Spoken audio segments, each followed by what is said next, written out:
சாப்பிடுங்க. வேண்டாம் பவி, பரவாயில்ல. ரொம்ப பண்ணாதீங்கக்கா. ஏன் நான் கொடுத்தா நீங்க சாப்பிட மாட்டீங்களா?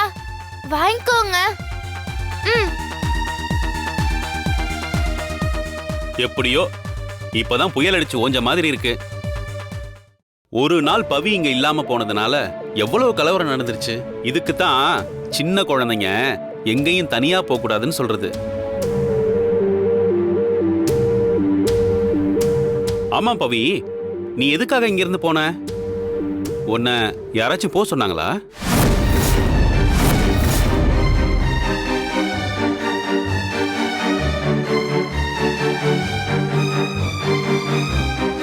வேற யாரும் இல்ல, எல்லாம் என்னாலதான். ஒன்னாலயா? ஆமா, நான் தான் கோவத்துல பவிய திட்டேன்ல, அதான் மனசு உடைஞ்சு போய் அவ கிளம்பி போயிருக்கா. இல்ல வேணும், அப்படியே இருந்தாலும் பவி துணிமணி எல்லாம் எடுத்துட்டு போற டைப் கிடையாது. அப்படியே போயிருந்தாலும் அவ தரமாட்டேன்னு சொன்ன நகைங்கள்லாம் எடுத்துட்டுல போயிருக்கணும். அதை வச்சுட்டு போயிருக்கான்னா இங்க என்னமோ நடந்திருக்கு. ஏய் ஜோதி, நீ எதுவும் பவியை திட்டினியா? என்னது, நானா? இல்லையே, நான் எதுவும் சொல்லலையே. அதானே, அவளா போனதுக்கு எங்களை கேள்வி கேட்கறது என்ன நியாயம்? எங்களுக்கு இதான் வேலை பாருங்க. அதான் முடிஞ்சு போச்சுல்ல, இப்ப எதுக்கு அத பத்தி பேசிக்கிட்ட? ஆமா முரளி, போனவ திரும்ப வந்துட்டா, அப்புறம் எதுக்கு இந்த கதையை பேசிக்கிட்டு? பேசாம காஃபியை குடி. இல்ல மாமா, இவ்ளோ பெரிய விஷயம் நடந்திருக்கு, இன்வெஸ்டிகேஷன் பண்ணணும்ல. அப்பத்தானே இதுக்கு பின்னாடி இருக்க ரகசிய முடிச்சுகளை அவுக்க முடியும். என்ன மாமா சிஐடி ரேஞ்சுக்கு பேசுறீங்க? சரி பவி, உன்னை கடத்தினாங்களே அந்த ரவுடிங்க மொத்தம் எத்தனை பேர் இருந்தாங்க? முதல்ல 2 பேர் வந்தாங்க, அதுக்கப்புறமா 2 பேர் வந்து சேர்ந்தாங்க. மொத்தம் 4 பேர். அவனுங்க பாக்குறதுக்கு எப்படி இருந்தானுங்க? ரவுடிங்க எப்படி இருப்பாங்க? ரவுடிங்க மாதிரி தானே இருப்பாங்க. அதுவும் கரெக்ட் தான். சரி, கடத்தினவங்க யார்கிட்டயாவது போன்ல பேசினாங்களா? Wait wait wait wait wait, அது யாரா இருப்பாங்கன்னு நானே யோசிக்கிறேன்.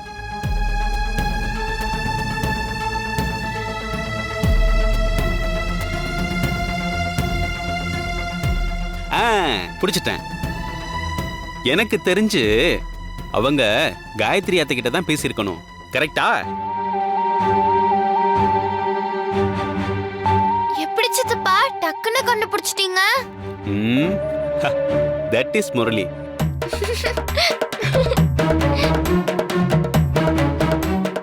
என்ன எதுக்கு சிரிக்கிறீங்க? முரளி, இதெல்லாம் அவங்க பிளான் படி தான் நடக்குதுன்னு எப்பவோ தெரியும். ஆனா அதை ப்ரூவ் பண்ற அளவுக்கு எந்த ஆதாரமும் கிடைக்கல. ஆல்ரெடி கண்டுபிடிச்சிட்டீங்களா? உங்களோட இன்வெஸ்டிகேஷன் சூப்பர்ப்பா. ஆனா எனக்கு ஒண்ணுதான் புரியவே இல்ல. என்கிட்ட இருந்து நகைப்பெட்டியை திறக்க பாஸ்வேர்ட் கேட்டாங்க, அதான் ஏன்னு தெரியல. பாஸ்வேர்ட் தெரிஞ்சா தானே நகையை எடுக்க முடியும். ஆமா சித்தப்பா, ஆனா அதை யார வச்சு அவங்க பண்ணிருப்பாங்கன்னு தான் என் டவுட். அப்படின்னா இந்த வீட்லயே ஒரு பிளாக் ஷீப் இருக்கு, அப்படித்தானே பவி? எனக்கு என்னமோ இவங்க 2 பேர் மேலதான் டவுட்டா இருக்கு. ஏன்னா ஆல்ரெடி அந்த நகைப்பெட்டியை தூக்குன கேஸ் இவங்க மேல இருக்குல்ல. ஏங்க சும்மா இருக்க முடியாதா? இப்ப எதுக்கு பழசெல்லாம் பேசிட்டு இருக்கீங்க? இதெல்லாம் இன்வெஸ்டிகேஷன் ப்ராசஸ். பாத்தியா, சொன்னோன்னு நீ எப்படி பதற? நான் ஒன்னும் பதறல, நீங்க தான் கண்டபடி உளறிட்டு இருக்கீங்க. நீங்க காஃபி சாப்பிட்டது போதும், கிளம்பி போங்க. அடி பாவி, ஒரு பேச்சுக்கு சொன்னதுக்கு பொசுக்குன்னு இப்படி காஃபியோட கட் பண்றியே, நியாயமா அது? அப்படின்னா வாயை மூடிக்கிட்டு காஃபியை மட்டும் குடிங்க. உங்க இன்வெஸ்டிகேஷன் எல்லாமே வேஸ்ட். இப்போ நான் எப்படி கண்டுபிடிக்கிறேன்னு மட்டும் பாருங்க. எப்படி அர்ஜுன்? எப்படின்னா, நான் இப்போ இதை சுத்தி விட போறேன். இது யார் பக்கம் நிக்குதோ அவங்க தான் அந்த பிளாக் ஷீப்.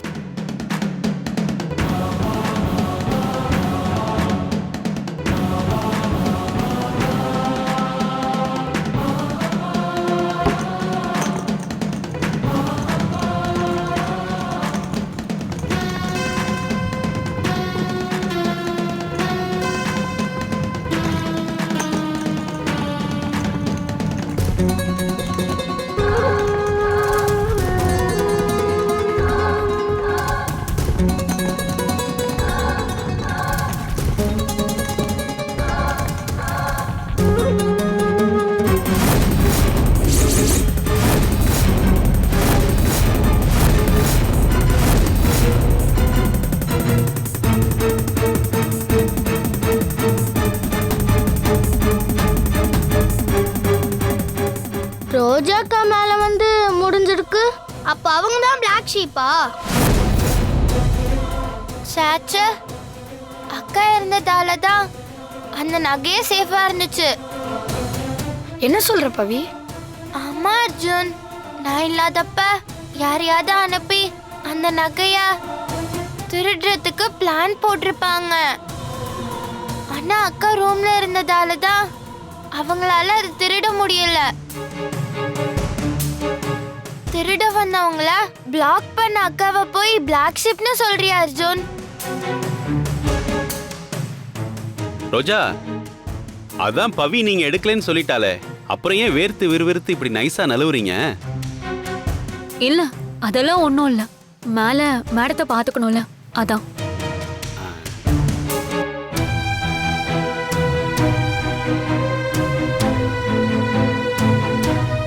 சரி விடுங்க சித்தப்பா, இது அப்புறமா கண்டுபிடிச்சுக்கலாம். முதல்ல காயத்ரி பாட்டி பண்ற வேலைய ஆதாரத்தோட கண்டுபிடிக்கணும். அதுக்கப்புறம் அவங்களோட ஆள் யாருன்னு தானா தெரிஞ்சிட போகுது. சீக்கிரமே நானும் சித்தப்பாவும் அது யாருன்னு கண்டுபிடிப்போம். என்ன சித்தப்பா? கண்டிப்பா. பவி, அப்படின்னா உன்னோட இந்த ப்ராஜெக்ட்ல என்னோட ஃபுல் சப்போர்ட் இருக்கு. ஓகேவா? ஓகே அர்ஜுன்.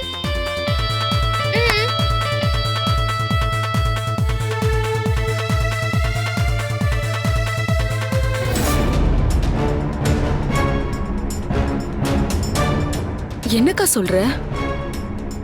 நான் கொஞ்ச நாள் ஊருக்கு போயிட்டு வர்றதுக்குள்ள இவ்ளோ விஷயம் நடந்துருச்சா? நீங்க என்ன பிளான் பண்ணாலும் அந்த பவித்ரா அதுல இருந்து தப்பிச்சுக்கிட்டே இருக்காளே, எப்படிக்கா? ஏற்கனவே அவளால 5 கோடி நமக்கு நஷ்டம். இப்போ நகையும் அந்த வீட்ல மாட்டிக்கிட்டு இருக்கு. அவளும் போய் தொலைய மாட்டேங்கிறா. அப்போ அவளை ஒண்ணும் பண்ண முடியாதாக்கா? நானும் அந்த டென்ஷன்ல தான் இருக்கேன் மஞ்சு. நீ வேற என் கோவத்தை கிளறி விடாத. நீ அந்த பவித்ரா ஜெயிச்சுட்டான்னு சொல்றது உன் அக்கா தோத்துட்டான்னு சொல்லாம சொல்ற மாதிரி. ஐயோ, நான் அப்படி சொல்லலக்கா. என்ன பண்ணாலும் அதுல இருந்து அவ மிஸ் ஆயிடுறாளே, அததான் சொன்னேன். அவளுக்கு என்ன அப்படி ஒரு லக்குன்னு சொல்லிட்டு தான் எனக்கு புரியல. ரம்மா அடிக்கடி பவானி அதிர்ஷ்டலக்ஷ்மின்னு சொல்லுவா. அந்த அதிர்ஷ்டத்தை இவ மொத்தமா வாங்கிட்டு வந்திருக்கான்னு நினைக்கிறேன். இல்லனா என்கிட்ட மோதினதுக்கு அவ இந்நேரம் தடம் தெரியாம அழிஞ்சு போயிருப்பா. இப்பவும் ஒண்ணு கெட்டு போகல. ஏற்கனவே அவளுக்கு நான் ஒரு முடிவு கட்டிட்டேன். ஆனா அதுக்கு முன்னாடி நான் இழந்த பணம் எனக்கு வேணும். அதுக்கு அந்த நகை எனக்கு வேணும். முதல்ல அந்த ரோஜாக்கு போன் போடு.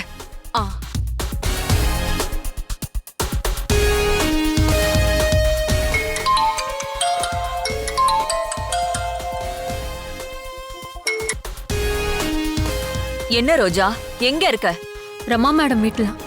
மேடம், இப்போ மரியாதை ஒண்ணுதான் குறைச்ச. சரி, அந்த நகை விஷயம் என்ன ஆச்சு? பவித்ரா பாஸ்வேர்டை மாத்தி வச்சிட்டா மேடம். அதத்தான் அப்பவே சொல்லிட்டியே, மாத்தி வச்சுட்டான்னு. அதை கண்டுபிடிக்க நீ என்ன ஸ்டெப் எடுத்த? இன்னும் எதுவும் பண்ணல மேடம். ஏற்கனவே நீங்க சொல்லி உங்களுக்கு வேலை பார்க்குற யாரோ இங்க இருக்காங்கன்னு டவுட் வந்துருச்சு. கொஞ்ச நேரத்துக்கு முன்னாடி கூட அதை பத்தி தான் மேடம் பேச்சு வந்துச்சு. எங்க நான் மாட்டி பண்ணோன்னு பயந்துட்டேன். ஏதோ பவித்ரா என் மேல வச்சிருந்த நம்பிக்கையால நான் தப்பிச்சிட்டேன். ஏய், என்ன உளறிட்டே இருக்க? உன் மேலலாம் அங்க யாருக்கும் டவுட் வராது. அப்படியே வந்தாலும் சரிதா மேலையும் ஜோதி மேலையும் தான் வரும். தேவையில்லாம பயந்துட்டு இருக்காம அந்த பெட்டியில இருந்து நகையை எடுக்கிற வழிய பாரு. ஆனா அதுக்கு பாஸ்வேர்ட் தெரியணும்ல மேடம். அததான் நீ சொன்னியே, பவித்ரா உன் மேல நிறைய நம்பிக்கை வச்சிருக்கான்னு. அந்த நம்பிக்கையே தான் நீ யூஸ் பண்ண போற வெப்பன். பவித்ரா கிட்ட நீ நைஸா பேசி அவகிட்ட இருந்து அந்த பாஸ்வேர்டை எப்படியாவது தெரிஞ்சுக்கோ. எனக்கு தெரிஞ்சு உன் மேல இருக்கிற நம்பிக்கையில அவ பாஸ்வேர்டை சொல்ல நிறைய வாய்ப்பு இருக்கு. புரிஞ்சுதா? சரி மேடம். எவ்வளவு சீக்கிரம் முடியுமோ அவ்வளவு சீக்கிரம் அந்த நகைய அங்க இருந்து எடுத்துட்டு எஸ்கேப் ஆகுற வழிய பாரு. சரி மேடம். வை.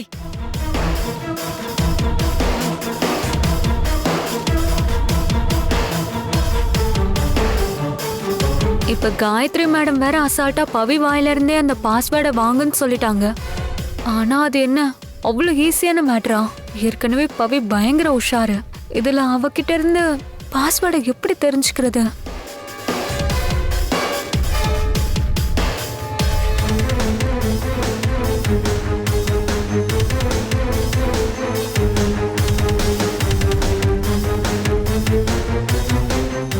பவி,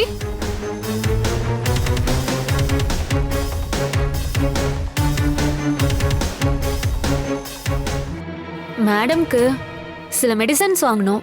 அதை நான் மறந்துட்டேன். நீ வெளியே தானே போற, வரும்போது வாங்கிட்டு வரியா? சரிக்கா. இந்தா, இதுல இருக்க மெடிசன்ஸ் எல்லாம் 1 வீக்குக்கு வாங்கிக்கோ. என்னக்கா நீங்க டாக்டராக எக்ஸாம் எழுத போறேன்னு சொன்னீங்க, இப்படி மெடிசன் வாங்க மறந்துட்டேன்னு சொல்றீங்க? ஏன் மேடம்க்கு மறதியே வராதோ? அதுக்கு வாய்ப்பே இல்ல. ஓவர் கான்ஃபிடன்ஸ் உடம்புக்கு ஆகாது பவி. ஒரு நாள் லாக்கரோட பாஸ்வேர்டை மறக்க போற, அப்ப இருக்கு உனக்கு. அது எப்படி நான் மறப்பேன்? ஒருவேளை மறந்துட்டா? அதான் வாய்ப்பு இல்லைன்னு சொல்றேனே. அப்படியும் நான் மறந்தா அதை கண்டுபிடிக்க ஒரு வழி இருக்கு. அது என்ன வழி? அந்த பாஸ்வேர்ட நான் ஒரு பேப்பர்ல எழுதி சித்தப்பா ரூம்ல வச்சிருக்கேன். நானே மறந்தாலும் அந்த பேப்பரை வச்சு பாஸ்வேர்டு என்னன்னு கண்டுபிடிச்சிருவேன். அதானே பார்த்தேன், நீ பயங்கர விவரம் தான். சரி, பார்த்து போயிட்டு வா.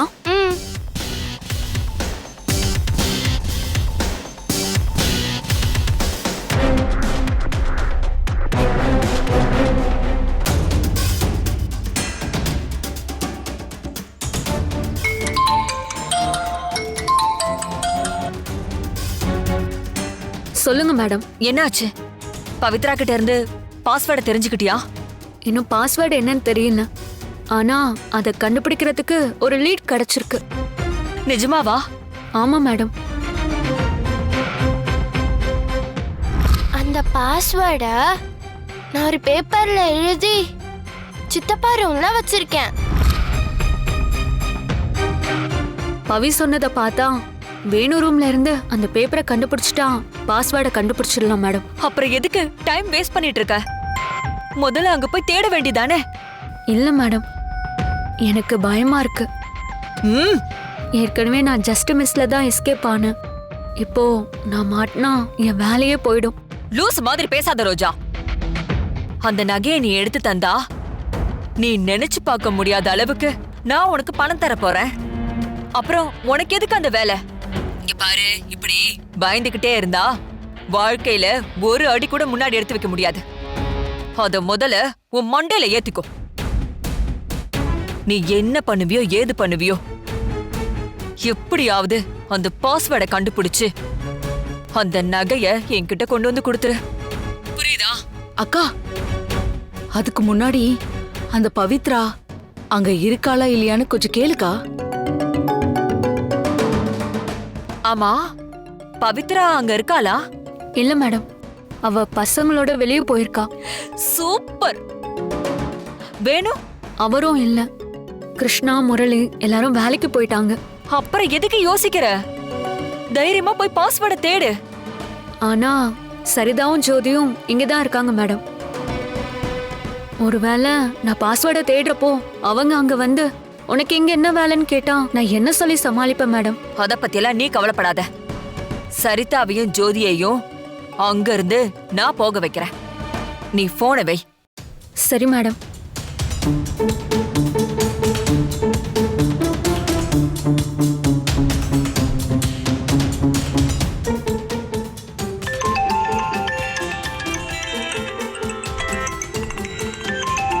சித்தி.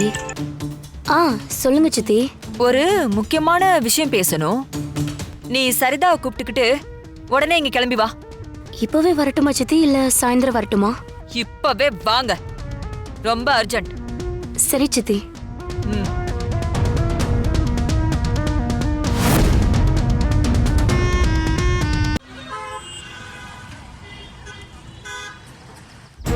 பவி, இப்ப நாம எங்க போயிட்டு இருக்கோம்? அதுவா, ரோஜாக்கா பாட்டிக்காக சில மெடிசன்ஸ் வாங்க சொல்லிருக்காங்க. அதுக்கு தான். அது வேணுமா அம்மா கிட்ட சொன்னா அவரே வாங்கிட்டு வந்துடுவாரே. அவரே வாங்கிட்டு வந்துட்டா அப்போ நாம எப்படி கோயிலுக்கு போறது? கோயிலுக்கா? எதுக்கு பவி இப்ப கோயிலுக்கு?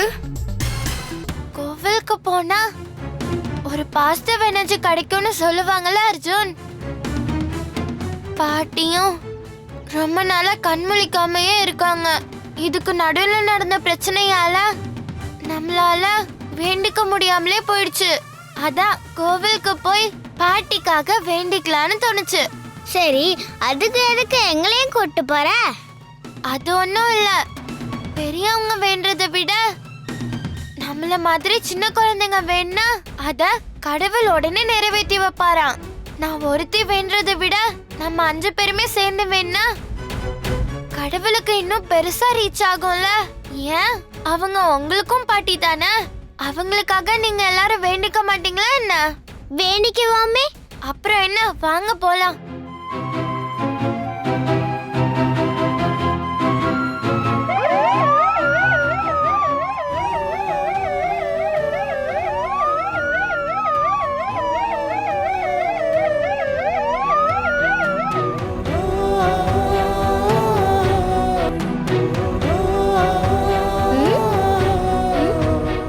என்ன பவி, பாட்டிக்காக கோயிலுக்கு போய் வேண்ட போறேன்னு சொல்லிட்டு இங்கேயே வேண்டிட்டு இருக்க?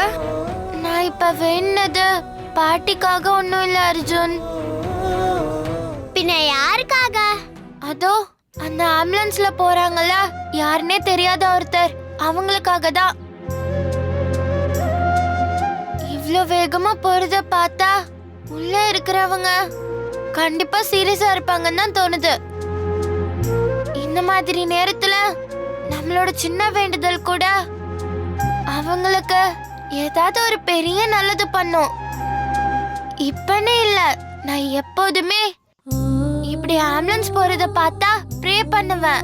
அப்படி செஞ்சா சாக போறவங்க கூட அதுல இருந்து பொழைச்சுப்பாங்கன்னு என் அப்பா சொல்லுவாரு. சூப்பர் பவி, உங்க அப்பா உனக்கு நிறைய நல்ல விஷயம் சொல்லி கொடுத்துருக்காரு. எங்க வீட்டுலதான் எங்களுக்கு எதுவுமே சொல்லி கொடுக்கல. அதனால என்ன, என் அப்பா எனக்கு சொல்லி கொடுத்ததா நான் உனக்கு சொல்லி கொடுக்கறேன். ஷேரிங் இஸ் வெல், நம்ம ஸ்கூல்ல படிச்சிருக்கோமே. அப்படின்னா இனிமே நானும் உன்ன மாதிரி ஆம்புலன்ஸ் போறத பார்த்தா கண்டிப்பா ப்ரே பண்ணுவேன் பவி. சரி வாங்க, டைம் ஆச்சு, கோவிலுக்கு போலாம்.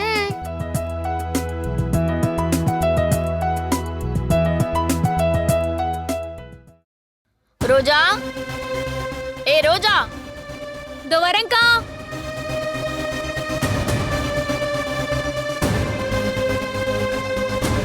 அக்கா சொல்லுங்க. நாங்க 2 பேரும் முக்கியமான வேலையா வெளியே போறோம். வீட்டை பாத்துக்கோ. சரிக்கா. ஏய், வீட்ல யாரும் இல்ல, நீ மட்டும்தான் இருக்க. ஜாக்கிரதையா பாத்துக்கோ. சரிக்கா, நீங்க போயிட்டு வாங்க, நான் பாத்துக்கிறேன். நீ வா ஜோதி, நம்ம போலாம்.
ஓ, இதான் பாஸ்வேர்டா?